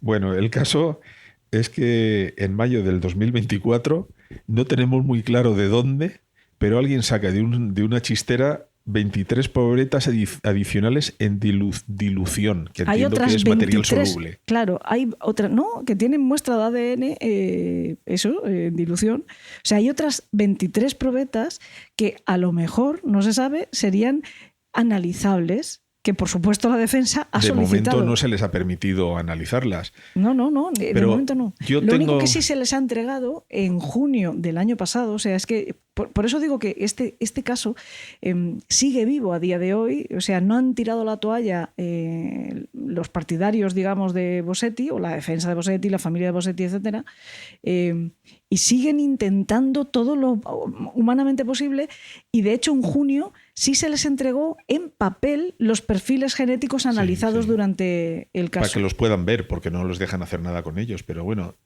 tú y yo... He dicho en junio, no, fue en noviembre, es incluso más reciente. Tú y yo hemos estado haciendo preguntas, cual dos tontos en apuros, haciéndonos como, oye, ¿y tú el caso lo recuerdas? A la gente de aquí de Bérgamo, y lo tienen, no, claro que me acuerdo, como que hace 4 días estaban hablando de él, porque esto sigue vivo aquí. O sea, esto no está tan claro como así a priori puede parecer. Lo inquietante no es todo esto. Lo inquietante es que si es verdad que este tío no ha sido, entonces no sabemos quién ha sido. Y sospechamos que, a ver, esto no lo aceptan ellos, pero sospechamos que la muerte de la chica india que habíamos mencionado en un capítulo anterior... En un capítulo anterior no. Tú lo que pasa es que este capítulo lo estás grabando por fases. Es que pero nuestros secuaces lo escuchan todo junto. Yo tengo el cerebro licuado porque llevo todo el día haciendo dibujos. Sí, maldita explotadora que me tienes aquí a las 12 de la noche grabando y yo tenía que estar muriéndome, durmiendo. En fin, que sí, de sobra Kaur, Sabrit Kaur, perdón, podría ser el autor también. A ver, a mí no me parece nada descartable que en la misma zona haya 2 cadáveres que tengan cosas similares y casualmente no tengan nada que ver entre sí. O sea, cuando hay tanto en común. Uh-huh. Seguiremos informando. Temo que seguiremos informando, que vamos a seguir conociendo este caso, porque supongo que si ustedes echan un vistazo a este documental se pueden llevar esta impresión que hemos tenido nosotros de que tal vez efectivamente se haya cerrado sin tener todos los hilos bien atados en este caso. Todas las garantías. Es que en este momento no las tienen. No las tienen. Y si después leen otra documentación, igual tienen la sensación contraria, porque nosotros hemos hecho un viaje de ida y vuelta con este caso. Sí.